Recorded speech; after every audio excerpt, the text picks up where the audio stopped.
Abra sua Bíblia na segunda carta de Paulo aos Coríntios, capítulo de número 4. Nós vamos ler a partir do versículo de número 7. Qual é o valor do lado negativo da vida? Mas temos esse tesouro em vasos de barro, para mostrar que este poder que a tudo excede, provém de Deus e não de nós. De todos os lados somos pressionados, mas não desanimados. Ficamos perplexos, mas não desesperados. Somos perseguidos, mas não abandonados. Abatidos, mas não destruídos. Trazemos sempre em nosso corpo o morrer de Jesus, para que a vida de Jesus também seja revelada em nosso corpo. Pois nós que estamos vivos, somos sempre entregues à morte por amor a Jesus, para que a sua vida também se manifeste em nosso corpo mortal, de modo que em nós atua a morte, mas em vocês a vida. Eu creio que todos, talvez com exceção das crianças, já estiveram em festas e em velórios. Todo mundo que torce por algum time de futebol já teve momentos de alegria e momentos de tristeza. Momentos de dor, uma dor de cabeça, uma dor de dente. Já teve noites e já teve dias. Já teve escuridão e já teve luz. Já viveu momentos de lágrima e momentos que você tem vontade de pular de alegria. Todo mundo. Não importa quem você seja, você já teve esses momentos na sua vida. Para cada 1000 pessoas que sabem viver e lidar com a prosperidade, somente uma saberia lidar com a adversidade. É muito mais fácil lidar com a riqueza do que lidar com a pobreza. É muito mais confortável lidar com a saúde do que lidar com uma doença. É muito mais animador estar numa festa de casamento do que estar na casa de alguém de luto. Muito mais animador. É muito mais gostoso você celebrar um gol da vitória do seu time do que você amargar a derrota desse seu time. Muito mais. E porque é muito mais agradável, por assim dizer, o lado positivo, a nossa tendência humana é fugir do lado negativo, evitá-lo, não querer falar nele. Então nós temos até alguns rituais das coisas negativas da vida, né? Povo do mundo, as pessoas que não são cristãs, quando você fala uma coisa negativa, ele diz, cruz credo, cruz credo. Lá no Ceará, na minha terra, né, do Ceará, quando se fala uma coisa negativa, a pessoa diz assim, vira essa boca para o mar. Eu não sei por que a gente virando a boca para o mar, que as coisas não acontecem. E eu já vi coisas de todo jeito, amarrado. Eu repreendo essas palavras. Nós não queremos as coisas negativas da vida. Nós queremos fugir delas. Mas a lua, essa lua que a gente vê no céu, vocês sabiam que tem um lado que nunca aparece? É o lado escondido da lua, ele nunca aparece. E eu fico imaginando que esse lado escondido da lua deve ser muito amedrontador, porque é o lado escuro, que nunca aparece. A maré, o mar, tem a onda, que nós chamamos de fluxo, e tem a contramaré, que nós chamamos de refluxo. Então a onda bate na praia, a onda do mar bate na praia, mas a mesma onda do mar que bate na praia é a onda que arrasta as coisas para dentro do mar. Então assim, na vida, descer o rio com a correnteza é muito mais confortável do que você nadar contra o rio. Concordam comigo? Qual é o mais fácil? É você ir com a correnteza do rio ou você nadar contra a correnteza do rio? Nem precisa perguntar, é uma resposta óbvia. Imagine se o nosso mundo não tivesse nada de sombras, não tivesse dor. Vamos imaginar um mundo em que não houvessem acidentes, Vamos imaginar um mundo onde não houvesse lágrima, que nós não tivéssemos tristezas, que nós não tivéssemos dificuldades, um mundo só de alegria, só de riso. Primeiro, seria impossível num mundo desse nós discernirmos o caráter das pessoas. Num mundo só de alegrias, sem tristezas alguma, nós estaríamos roubando as pessoas de lutar, de vencer, de excederem os seus limites. Então um mundo só de alegrias, ele não seria um mundo bom, porque ele nos roubaria a nossa maturidade. Você não amadurece, você não cresce, se nós só tivéssemos o lado bom, otimista, positivo da vida. Se a gente vivesse num mundo em que tudo desse certo, em que todas as variáveis do mundo se encaixassem, nós seríamos como pássaros numa gaiola. O que é um pássaro numa gaiola? Um pássaro numa gaiola é um pássaro que vive num mundo protegido. Ele não tem que ir atrás da comida, ele não precisa se preocupar com inimigos, predadores, ele não tem ameaças de vida, ele vive dentro de uma gaiola. Mas dentro da gaiola, o pássaro perde a sua beleza selvagem. Dentro de uma gaiola, o pássaro já não aprende mais a conquistar os ares. Eu já tive uma vez, ganhamos uns periquitos de presente, colocamos os periquitos na gaiola e um dia me deu uma louca e eu abri a gaiola e mandei os periquitos embora. Falei, passarinho não é para te ver em gaiola, é para ser solto. E aí uma pessoa me chamou a atenção e disse, você matou os periquitos, porque eles não sabem viver fora da gaiola, eles vão morrer. Eu digo, mas pelo menos morrem lutando, melhor do que morrer aqui dentro. Morreram lá, sei lá por onde eles morreram. Se a gente vivesse num mundo protegido, sem luzes, sem sombras, só com luzes, sem perigos, sem ameaças, sem o lado negativo, só com o lado positivo, nós seríamos como peixinhos dentro de um aquário. O peixe dentro do aquário não precisa se preocupar com outros peixes grandes que o ameaçam. Não precisa se preocupar com a limpeza da água, se preocupar com o alimento, ele é alimentado. Mas qual é o problema do peixe dentro do aquário? Ele não cresce. Peixe de aquário é sempre pequenininho. Para ele crescer, ele precisaria do espaço dos rios, dos mares. Se nós vivêssemos num mundo protegido, nós viveríamos igualzinho às vacas criadas para ordenha. Vaca que é criada para dar leite, gorda, bem cuidada, vacinada, protegida dos carrapatos, vive na fazenda do seu dono e dá muito leite. Só que essa vaca, que é produtiva, é triste. Ela é um animal triste, porque ela vive num mundo que ela não pode experimentar a natureza. Então vejam bem, queridos, para nós aqui hoje, vivermos com riqueza, isso é relativamente fácil. É relativamente fácil. Não é preciso ser muito inteligente para saber que dinheiro dá a nós o poder da opção. Uma pessoa que tem dinheiro tem muito mais opção do que uma pessoa que não tem dinheiro. Então viver com dinheiro não é difícil, não é complicado.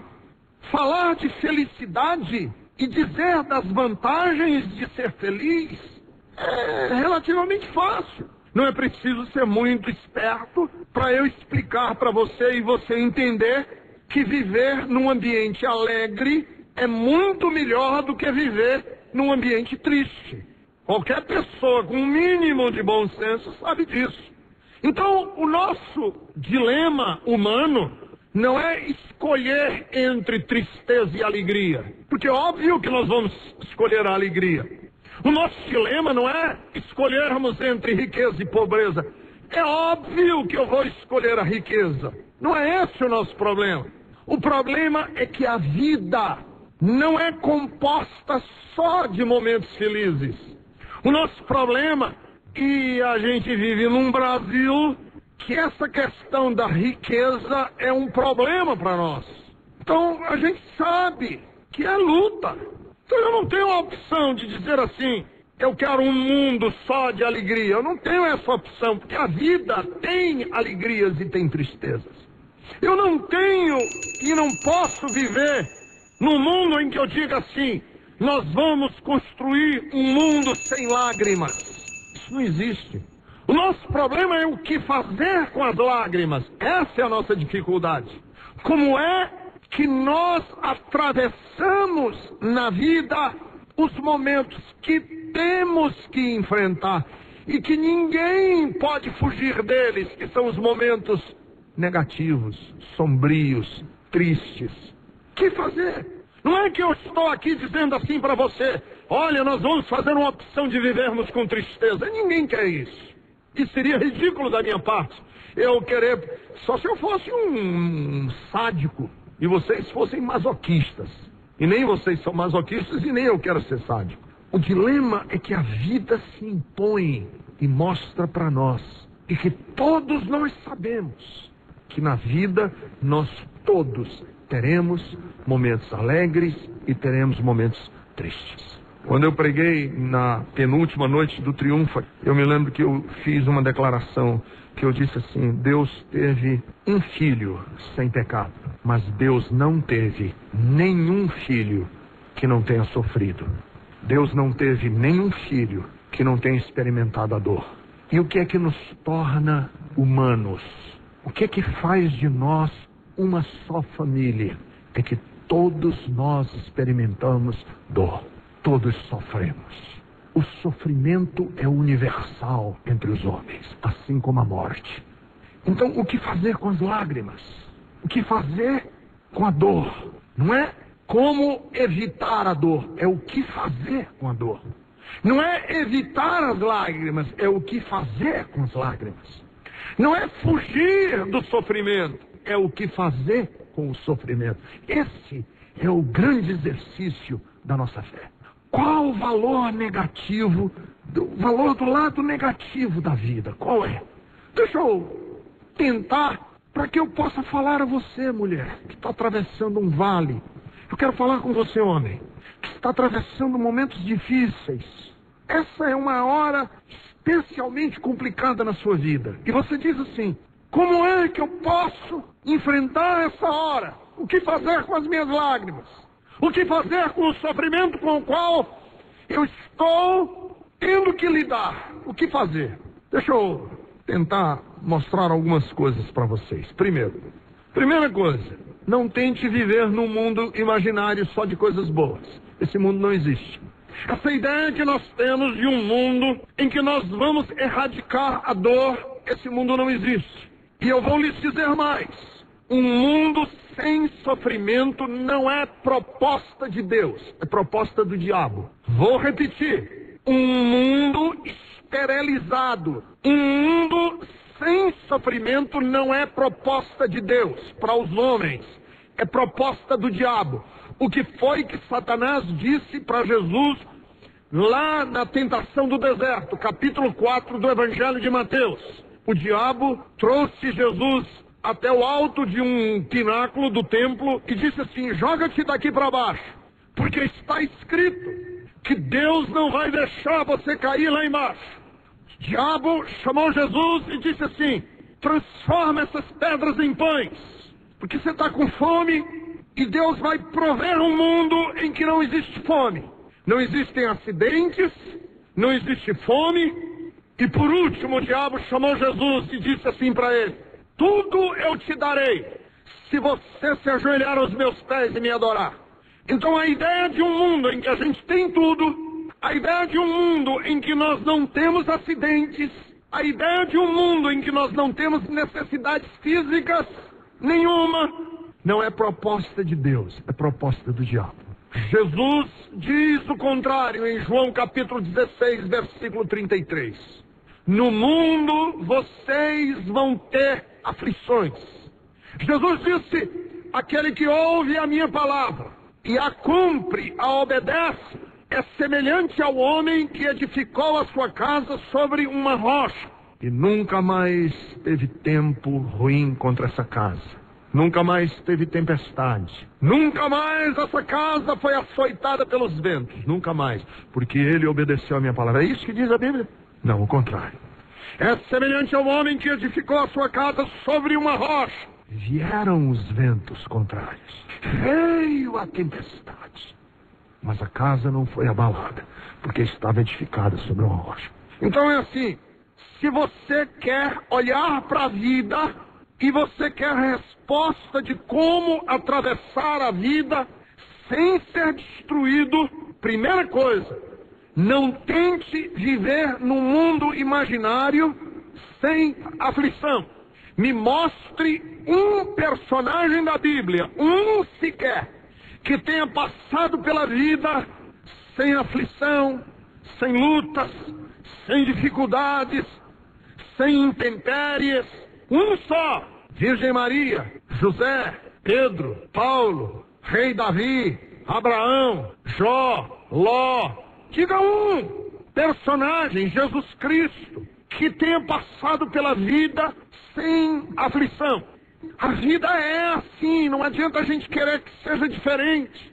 E não existe oração forte, não existe unguento, não existe campanha, não existe milagre que faça o mundo se tornar um mundo imaginário só de coisas boas. Esse mundo não existe. Esse mundo é um mundo que não vamos experimentar ainda. É uma promessa de fé que nós aguardamos e que a Bíblia Sagrada chama de novo céu e de nova terra, e que ainda não se concretizou, e que só vai se concretizar na eternidade. Ali sim, que não haverá mais morte, não haverá mais lágrima, e o rio da vida estará juncado de um lado e de outro, de árvores frondosas, cujas folhas são para a cura das nações. Ali sim, mas enquanto estivermos vivendo aqui, queridos, nós vamos enfrentar o mundo real. E o mundo real, ele é esse mundo que você e eu atravessamos. Não adianta vir para a igreja e dizer assim, vamos fechar os olhos e vamos decretar que o mundo vai se transformar numa outra coisa, porque não vai. Segundo, não tente forçar Deus a trazer o seu mundo sob total controle, para que nenhum imprevisto aconteça. Não tente forçar Deus a amarrar as pontas soltas da sua vida, todas, para você passar pela vida sem sofrer. Deus não vai fazer isso com você. Porque às vezes a gente vai na igreja e a gente diz assim, Senhor, eu quero te pedir uma coisa, eu quero te pedir só que o Senhor controle o meu patrão, a minha sogra, os meus filhos. Traz debaixo do teu controle o presidente da república, o delegado de polícia, o policial na rua, o chefe do PCC, todo mundo, Senhor, porque senão esse mundo não fica bom. Isso não vai acontecer. A gente vai para a igreja e a gente diz assim, eu vou fazer uma campanha, e aí o meu namorado que está se comportando como um menino besta vai ficar maduro, a minha tia que anda falando mal de mim para uma outra tia vai parar de falar, e eu vou orar para que o meu patrão, que era para ter me dado uma promoção e não me promoveu, foi promover um outro cara lá que não devia, e eu vou orar na igreja para esse meu cabelo que não está crescendo, cresça. Eu vou orar para que... E aí, peraí, calma, o que você está querendo? Não, eu estou querendo fazer com que Deus pegue todas as pontas soltas da minha vida e dê uma amarrada geral e fique tudo bem redondinho. É isso? É isso que você quer? Esquece. Você vai pular de igreja em igreja, de missionário em missionário, de culto em culto, de louvorzão em louvorzão, de vigília em vigília. Isso não vai acontecer. Sabe por quê? Porque se Deus fizesse isso conosco, se Deus fizesse isso que nós estamos pedindo, nós deixaríamos de ser humanos. Deus resolveria o mundo para nós e a gente então se transformaria em marionetes, fantoches. Perderíamos o nosso arbítrio, nossa vontade. E eu não quero esse mundo. Eu próprio não quero viver assim. Eu quero viver num mundo em que eu possa expressar, em que eu possa trabalhar, em que eu aprenda a me relacionar com os outros. Então um mundo sem perigo, sem imprevisto, sem acidentes, sem lado ruim. seria um mundo enfadonho, seria um mundo cheio de tédio. Terceiro, acredite muito mais na realidade do que nas suas fantasias. Acredite muito mais na realidade do que nas suas fantasias. Porque tem gente que acredita na fantasia que ele tem do mundo mais do que na realidade. A pessoa que acredita em fantasia mais do que acredita na realidade, a psicologia chama isso de neurose. É o neurótico. O que é o neurótico? É uma pessoa que acredita nos seus sonhos muito mais e nas suas fantasias muito mais do que acredita na realidade da vida. Então, tá namorando com um rapaz, o rapaz não vale nada, é um desqualificado na vida, aí a menina diz assim, mas ele é tão maravilhoso. Maravilhoso nada. Ela acredita muito mais na fantasia que ela tem a respeito do rapaz do que na realidade que ela está vendo. Tem gente que acredita em fantasias, vive no mundo das fantasias e não consegue entrar em contato com a realidade. Dá vontade de pegar a pessoa assim pela camisa assim, chamar e dizer assim, acorda e dá 2 tapinhos no rosto. Acorda, olha para a vida. A vida não é a fantasia que você criou. Então não tente acreditar na fantasia e nas suas expectativas. Sabe por quê? Porque logo a vida vai se impor com força. Logo. Então, eu tenho a fantasia de que eu vou viver para sempre. Porque quando dizem assim, todos são mortais e todos vão morrer, eu acho que Deus vai fazer uma exceção comigo. Outros vão morrer, menos eu. E eu acho assim, que se tivesse uma fila dos que vão morrer, qual é o próximo que vai morrer? Qual é o próximo? Eu acho que eu estou no último da fila. Isso é a minha fantasia, mas a realidade é outra. Um dia vai chegar a minha realidade. Não adianta eu ficar me enganando, porque lá no Ceará tem esse negócio, que a gente diz assim, olha, você vai morrer. Vira essa boca para lá. Que morrer, que nada? Não vai. Seu filho, sua filha, você vai morrer, seu pai vai morrer. Ah, eu não quero falar nesse assunto, não quero falar nesse assunto. Não quer. Tem que querer, é a realidade. Ah, não quero falar nessas coisas. As contas estão chegando e nós vamos ter que pagar amanhã uma prestação imensa. Aí eu não quero nem falar nisso. Olha, não quer. Você tem que querer. Está chegando. Quem vive na fantasia. Mete um cartão de crédito aí, que Deus é por nós e nós somos a filha do rei. Pobre é filho do cão. Mete um cartão de crédito e vamos lá, que Deus supre. Isso é uma fantasia, a realidade não é essa. E você vai quebrar a cara. Tem gente que vive na fantasia. Desce, porque a realidade é outra. Como é que a gente pode descobrir o valor do lado negativo da vida? Eu já falei. Primeiro, tente viver não no mundo imaginário, só de coisas boas. Segundo, não tente forçar Deus a transformar o mundo do jeito que você quer que ele seja e fosse. Terceiro, acredite na realidade muito mais do que você acredita na sua fantasia. Mas como, pastor Ricardo? Como é que eu enfrento de maneira prática a vida, as lágrimas, o choro? Porque não é uma questão de, será que vem? Não, vai vir.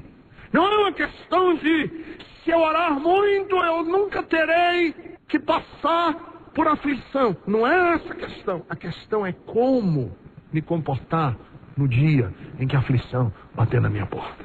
O apóstolo Paulo diz assim, temos esse tesouro em vasos de barro, para mostrar que esse poder que a tudo excede provém de Deus e não de nós. De todos os lados somos pressionados. Olha quem está falando, Paulo. Mas não desanimados. Ficamos perplexos, mas não desesperados. Somos perseguidos, mas não abandonados. Abatidos, mas não destruídos. Trazemos em nosso corpo o morrer de Jesus.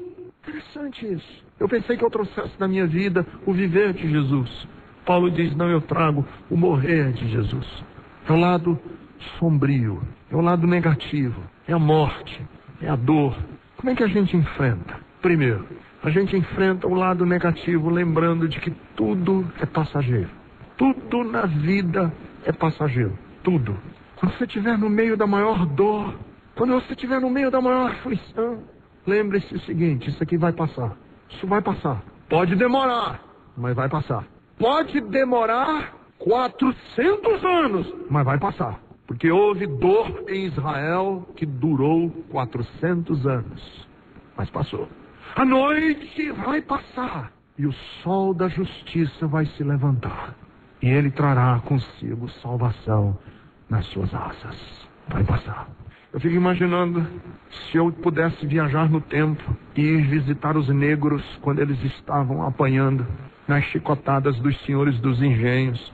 Os negros seguros nos pelourinhos, amordaçados, apanhando. Sabe o que eu tenho vontade, às vezes, de gritar bem alto e dizer assim: vai passar, isso vai passar. Vai se levantar uma geração que vai olhar para essas práticas e dizer: isso é um assinte, isso é horroroso, isso vai passar, isso vai passar. Mãe, você que está chorando porque o seu filho está padecendo, porque você está passando momentos difíceis, vai passar. E se demorar mais um pouco, espera firme, porque breve, muito breve, todos nós estaremos ao lado do Senhor da nossa vida, enxugando dos nossos olhos toda lágrima, e nós estaremos olhando para a vida e dizendo: passou, e agora nós vamos desfrutar do amor de Deus para sempre.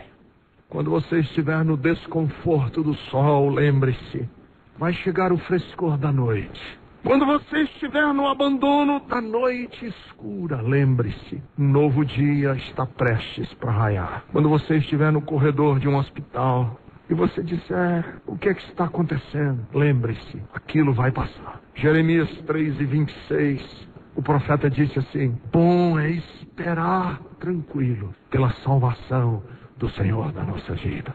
Segundo, faça um acordo com a vida. Procure crescer nas dimensões sombrias da vida. Veja, você sabe quando foi que se eliminou a varíola da raça humana? Ao invés de lutar contra a varíola, fez-se um acordo com a varíola. Varíola, aquela doença horrível que deixava o corpo, quando não matava, a maior parte das vezes matava. Quando não matava, deixava o corpo das pessoas desfigurado, que era uma doença que causava pústulas, causava enormes ulcerações na pele, uma doença horrível de pus. Fez-se um acordo com a varíola. Qual foi o acordo que se fez com a varíola? Pegou-se o princípio básico da varíola e se inoculou em pequeninas doses pessoas sadias.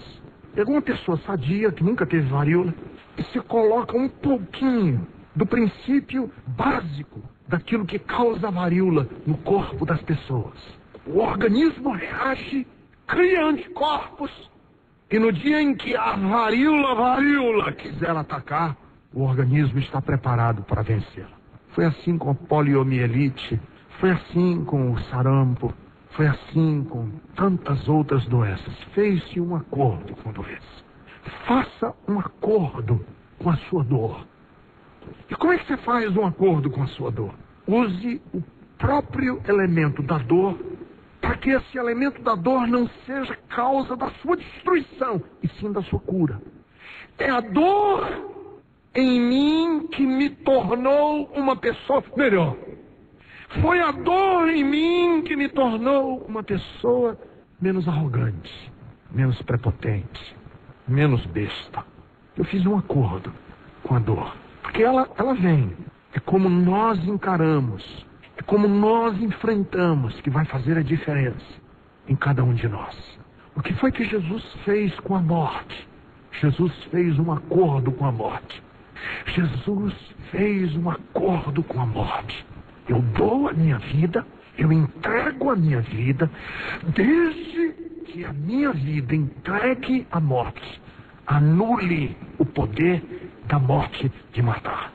Que foi mais ou menos o que Jesus fez com a morte, é o que nós fazemos com o veneno da serpente.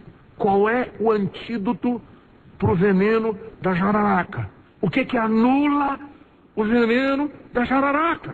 É o próprio veneno da jararaca, que serve como antídoto para aquilo que mata. Vamos fazer um acordo com esse veneno. Ao invés de a gente matar todas as jararacas do mundo, vamos fazer um acordo com o veneno. Você me dá o seu veneno, eu deixo você viver, desde que esse veneno sirva de antídoto. Jesus fez um acordo com a morte, eu dou minha vida. Não é que alguém matou Jesus. Porque Jesus disse em João capítulo 10, ninguém tira a minha vida de mim, ninguém, eu a dou livremente. Ele deu a vida dele, para que com a vida de Jesus, o poder da morte fosse anulado, como é anulado o poder de um veneno. Então, faça um acordo com a doença, faça um acordo com a dificuldade, com a tribulação, com a angústia. Faça um acordo. Quando você estiver passando por esses momentos difíceis na vida, você diga assim, espera um pouco, espera um pouco, espera um pouco. Vamos fazer um acordo. Você não me mata, eu atravesso sem ficar amaldiçoando. Eu não vou ficar te amaldiçoando, viu, dor? Eu não vou ficar te amaldiçoando, viu, angústia? Eu não vou ficar aqui dizendo, maldito dia, desgraçada sorte a minha, eu sou... Que aí você azeda, você fica rancoroso, você fica uma pessoa triste, você fica uma pessoa paranoica, neurótica, revoltada com tudo e com todos. Faça um acordo, não tem problema, não é isso aqui, vai passar, e então deixa eu ver como é que eu vou lidar com isso. Na tribulação eu vou aprender que eu não sou autossuficiente, que eu vivia de nariz empinado, que eu pensava que eu podia tripudiar os outros, pisar na cabeça dos outros, ser um grosso, ser um estúpido. Eu li o livro do Diniz, o dono do Pão de Açúcar, o Abílio Diniz, dono da rede de um dos homens mais ricos do Brasil. Li o livro dele, a biografia dele. E ele diz assim, vocês lembram que ele foi sequestrado, né? Lembra daquele grande sequestro e tal? E ele contando, ele dizia assim, ele diz no livro dele assim, rico, dos homens mais ricos do Brasil. Aí ele diz assim, eu era uma pessoa tão estúpida e besta, que quando eu ia no trânsito, eu não dava seta, nem para a esquerda nem para a direita. Sabe por que eu não dava seta? Porque eu dizia assim para mim, eu não tenho satisfações a dar a ninguém para que lado eu vou.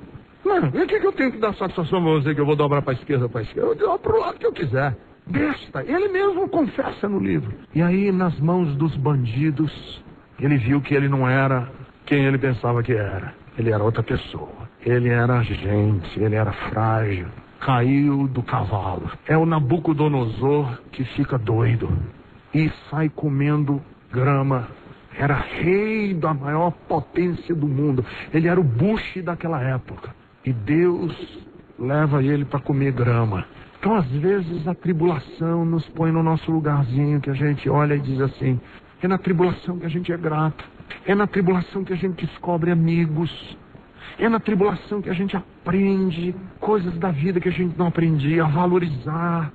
Coisas da vida que a gente não valorizava. É quando falta dinheiro que a gente dá valor a um pouquinho de dinheiro que antigamente você não dava.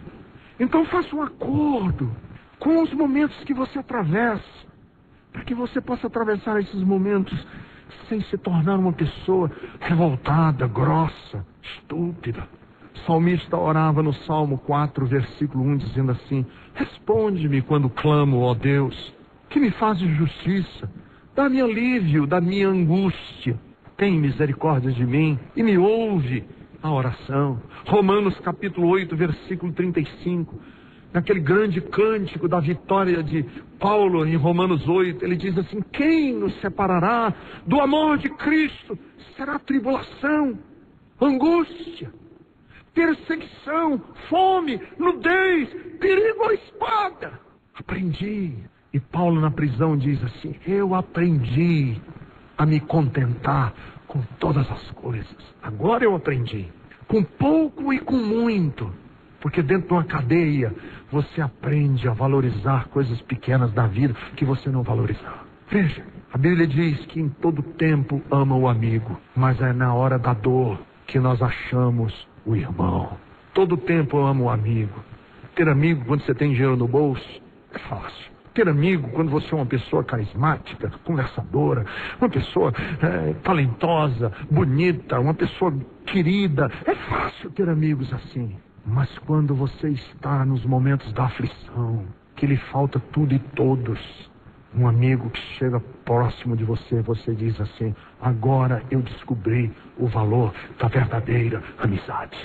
Faça um pacto com com a dor, faça um pacto com a vida e diga assim: eu não vou ficar exorcizando, chutando, gritando, amargurado, revoltado com a minha sorte. Não, eu vou dizer: eu vou receber a vida como ela é, para que quando me vierem essas coisas, quaisquer que sejam sombrias, eu vou atravessar e sair lá do outro lado, uma pessoa melhor do que eu era antes de atravessar esse vale.